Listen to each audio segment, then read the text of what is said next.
बिस्मिल्लाहिर्रहमानिर्रहीम। शरो कोमा दलवी अल्लाह द हक़ पाक नामेना چې ډیر بخون کې او مهربانه دی د انګلیش ټو پښتو لرنینګ زده کوونکو راغلمه ستاسو د پاره د یو بل کلاس سره او په دې کلاس کې ما ستاسو د پاره د انګلیش یو څو د شمار ټکي راوړي دي خو د کار ټکي دي. صحیح ده، تاسو به د انګلیش ټکي وینئ او د هغې په یو مطلب به پوهیږئ. خو ما په دې کلاس کې کوشش کړی دی داسې یو څو ټکي مې راوړي دي چې یو شان ټکي به وي خو دوه مطلبونه لري. صحیح ده، کلاس ښه په توجه سره وګورئ او تر اخره یې وګورئ چې د دې ټکي مطلبونه زده کړئ. صحیح ده، اول چې ما سره کوم ټکی دی هغه دی لایټ. لایټ تاسو وینئ، لایټ چې کوم دی سپک ته وایي. صحیح ده، سپک یعنی په وزن کې چې سپک وي. صحیح ده، ناٹ هیوی. ځکه تاسو ته دا په سنټنس کې استعمال کما this bag is very light. this bag is very light یعنی دا بکس بیگ چې کوم دی ډیر سپک دی. صحیح ده، this bag is very light دا بکس ډیر سپک دی. د دې سپک د پاره مونږه د لایټ استعمال کولی شو. داسې په یو بل سنټنس کې زه تاسو ته مثال درکما These shoes are light and comfortable. These shoes are light and comfortable. یعنی دا بوټان سپک او آرامده دي. صحیح ده، د دغه سپک د پاره تاسو په انګلیش کې د لایټ استعمال کولی شئ. خو ګورئ د لایټ یو بل مطلب هم دی. د لایټ مطلب دی رڼا. صحیح ده، تاسو ته به زه د دې مثال هم درکما Please turn off the light. Please turn off the light یعنی مهرباني وکړه رڼا بند کړه. دې رڼا ته هم تاسو لایټ ویلی شئ. صحیح ده، بیا یو بل مثال در کومه The sun gives us natural light. The sun gives us natural light یعنی لمر مونږ ته قدرتي رڼا راکوي. صحیح ده، لمر مونږ ته قدرتي رڼا راکوي. د دې رڼا د پاره تاسو د لایټ استعمال کولی شئ. د لایټ استعمال باندې به تاسو پوه شوي یئ چې لایټ په یو ځای کې د سپک د پاره استعمالیږي او په بل ځای کې د رڼا د پاره هم استعمالیږي. صحیح ده، زه د مخکې ټکي طرف ته مخکې چې ما سره کوم ټکی دی هغه دی واچ.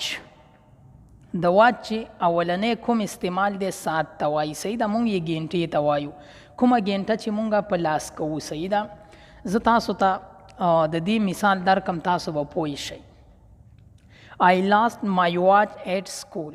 I lost my watch at school یعنی ما خپل واچ چې کوم دی ګړی چې کومه د ساعت چې کوم دی په سکول کې له لاسه ورکړو یعنی په سکول کې مې ورک کړو. I lost my watch at school ما خپله ګړی په سکول کې ورکه کړله. صحیح ده، He gave me a wrist watch as a gift. د دې مطلب دا شو چې هغه ماته د لاس ګړۍ چې کومه ده هغه په تحفه کې راکړله. دلته تاسو په دې سنټنس کې وینئ ریسټ. ریسټ مونږه که تاسو په پښتو کې زه پوهه کړم دا مړوند چې کوم دی د لاس په کوم ځای باندې چې مونږه ګړۍ په لاس کوو دغې ته په انګلیش کې وایي ریسټ. He gave me a wrist watch as a gift یعنی هغه ماته دا د مړوند مطلب یې دا شه چې د مړوند کومه ګړۍ ده چې کومه یې خپله په لاس کوله هغه یې ماته په تحفه کې راکړله. بیا د واچ یو بل مطلب چې کوم دی کتل. یو واچ کتلو ته وایي. صحیح ده، د دې مثال تاسو ته زه در کومه Let's watch a movie tonight. Let's watch a movie tonight راځه نن شپه یو فلم وګورو. دې کتلو ته تاسو واچ ویلی شئ. ښه، They watch the news every morning یعنی هغوی هر سهار خبرونه ګوري. They watch the news every morning هغوی هر سهار خبرونه ګوري. دا مونږ سره د واچ دوه مطلبونه شو. په دې به تاسو پوه شوي یئ. زو بل ټکی ګورو. مخکې چې کوم ټکی دی هغه دی کاینډ. یو کاینډ وایي مهربان ته. صحیح ده، He is a kind man هغه یو مهربانه سړی دی. He is a kind man هغه یو مهربانه سړی دی. دې مهربان ته تاسو په انګلیش کې کاینډ ویلی شئ. یو بل مثال ته د دې وګورئ She always speaks in a kind way. She always speaks in a kind way هغه تل په مهربانه توګه خبرې کوي. صحیح ده، مونږ وایو که نه چې هغه تل په مهربانه توګه خبرې کوي. په دې ځای کې هم تاسو د کاینډ استعمال کولی شئ. شي always speaks in a kind way. هغه تل په مهربانه توګه خبرې کوي. بل کاینډ چې کوم دی مونږ وایو دا یو قسم دی، یو ډول. مونږ ورته په پښتو کې ډول ویلی شو.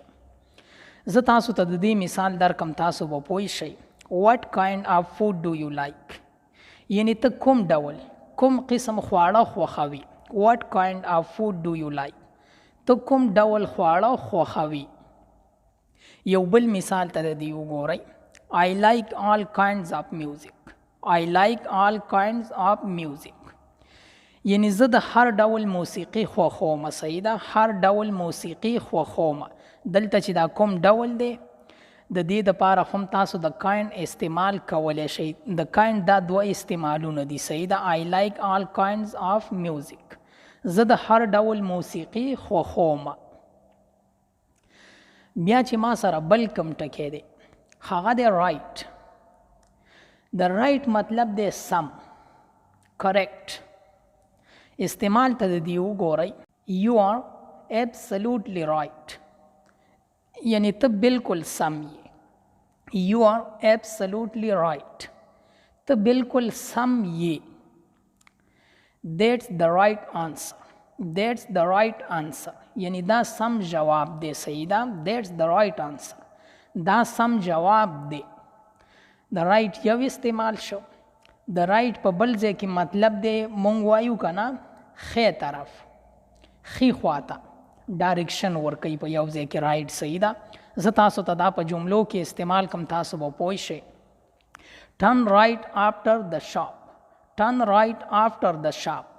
یعنی د دکان نه وروستو ښي خواته وګرځه، تاو شه. د دکان نه وروستو ښي خواته تاو شه یا وګرځه. صحیح ده، Turn right after the shop. د دکان نه وروستو ښي خواته وګرځه. یو بل مثال ته د دې وګورئ. My house is on the right side. My house is on the right side. یعنی زما کور د ښي خوا په طرف کې دی. صحیح ده، مونږ وایو که نه چې داسې به لاړ شي او بیا ښي طرف ته چې تاو شي نو په دغه ښي طرف کې زما کور دی. د دې رایټ نه تاسو دلته د ښي مطلب هم اخیستلی شئ. صحیح ده، My house is on the right side. زما کور د ښي خوا په طرف کې دی. بیا تاسو مخکې وګورئ. مخکې چې ما سره کم ټکی دی هغه دی میچ. د میچ چې یو مطلب کوم دی هغه لوبې ته وایي. صحیح ده، تاسو به میچ ټکی ډیر اورئ. زه تاسو ته دا په جمله کې استعمال کم، تاسو به پوه شئ. The football match was exciting. The football match was exciting. یعنی د فوټبال لوبه ډیره په زړه پورې وه. د دې یو بل مثال که تاسو له زه درکمه. We watched a cricket match yesterday. We watched a cricket match yesterday. یعنی مونږ پرون د کرکټ لوبه ولیدله. صحیح ده، مونږ پرون د کرکټ لوبه ولیدله. بیا د میچ چې کوم بل مطلب دی هغه یو دوه څیزونه یو شانوالی راوړل. صحیح ده، یعنی دوه څیزونه یو شان، جوړه خوړل، سمون خوړل. دغې ته مونږ وایو میچ. زه تاسو ته د دې مثال در کوم، تاسو به پوه شئ. The shirt is a perfect match for your pants. دا کمیز ستا له پتلون سره ښه جوړ دی. صحیح ده، دغه جوړښت خوړل یعنی یو شانوالی خوړلو ته مونږ میچ ویلی شو. صحیح ده، The shirt is a perfect match for your pants. یعنی دا کمیز ستا له پتلون سره ښه جوړ دی. Their ideas are good match. Their ideas are good match. یعنی د دوی نظریه له یو بل سره ښه سمون لري. د دوی نظریه له یو بل سره ښه سمون لري. Their ideas are a good match. د دوی نظریه له یو بل سره ښه سمون لري. دا و د میچ مثالونه چې تاسو ته ما درکړو. بیا زو سپرنګ. سپرنګ چې کوم دی پسرلي ته وایي. صحیح ده، د سپرلي چې کوم موسم دی هغې ته مونږ سپرنګ وایو. Flowers bloom in spring. Flowers bloom in spring. یعنی ګلان په پسرلي کې غوړېږي. صحیح ده، Flowers bloom in spring. ګلان په پسرلي کې غوړېږي. بیا یې بل مثال ته وګورئ spring is my favorite season. پسرلی زما د خوښې موسم دی. spring is my favorite season. سپرلی زما د خوښې موسم دی. بیا چې کوم بل سپرینګ دی د دوی په سپیلنګونو کې لږ فرق شته دی. صحیح ده. دا سپرینګ وایي ټوپ وهلو ته، یعنی اچانک د یو ځای نه پاسېدل. صحیح ده. زه تاسو ته د دې مثال درکوم، تاسو به پوه شئ. He sprang from his chair when he heard the noise. He sprang from his chair when he heard the noise. یعنی هغه د غږ په اورېدو له چوکۍ ټوپ ووهه، د کورسۍ ټوپ ووهه. صحیح ده. یعنی چې شور یې واورېد، غږ یې واورېد، د نظر د کورسۍ نه پاسېده. The cat sprang onto the table. The cat sprang onto the cable. پیشو د میز نه ټوپ ووهه. دغه ټوپ وهلو ته هم مونږ سپرینګ ویلی شو. صحیح ده. بیا تاسو وګورئ ما سره بل ټکی دی، هغه دی کرنټ. د کرنټ یو معنی ده اوسنی، یعنی روان. زه تاسو ته د دې مثال درکم، تاسو به پوه شئ. This is my current address. یعنی دا زما اوسنی پته ده. صحیح ده. دا زما اوسنی پته ده. This is my current address. دا زما اوسنی پته ده، یعنی اوس زه په دې ځای کې اوسېږم. صحیح ده. Are you watching the current news? یعنی ته روان خبرونه ګوري، په اوس وخت کې چې کوم خبرونه روان دي ته هغه ګوري. Are you watching the current news? ته روان خبرونه ګوري. بیا تاسو د کرنټ دویم مطلب چې کوم دی هغه د اوبو بهیدلو ته هم وایي او بجلی ته هم وایي، یعنی بهیدونکې جریان. تاسو په دې ځان داسې پوهه کوئ. صحیح ده. زه تاسو ته د دې مثال درکوم. The river current is strong. جریان ته چې کوم وایي نو تاسو ویلی شئ The river current is strong. یعنی د سیند جریان قوي دی. صحیح ده. The river current is strong. د سیند جریان قوي دی. The electric current went off. The electric current went off. یعنی برقی جریان قطع شو. برقی جریان قطع شو. The electric current went off. برقی جریان قطع شو. بیا د دې کلاس اخیرنی چې کوم ټکی دی هغه دی نیل. نیل تاسو ډیر اورئ، نوک ته وایي. نوکونه چې کوم دي دې ته وایي نیلز. صحیح ده. زه تاسو ته مثال درکما. She painted her nails. یعنی هغې خپل نوکان رنګ کړل. She painted her nails. هغې خپل نوکان رنګ کړل. Cut your nails regularly. یعنی خپل نوکان منظم پرې کړه، هره ورځ یې پرې کړه. صحیح ده. Cut your nails regularly. خپل نوکان منظم پرې کړه. بیا د نیل چې کوم دویم مطلب دی هغه میخ ته وایي. زه تاسو ته د دې مثال در کوم، تاسو به میخ هم وپېژنئ. He hammered the nail into the wall. یعنی هغه میخ په دیوال ووهه. دغه میخ ته هم په انګلیش کې نیل وایي. صحیح ده. He hammered the nail into the wall. هغه میخ په دیوال ووهه.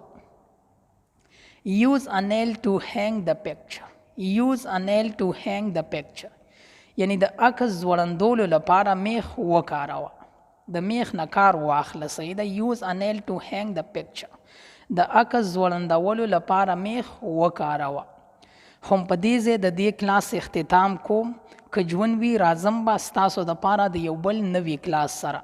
تر د بل کلاسه پورې د لوی الله په امان. والسلام.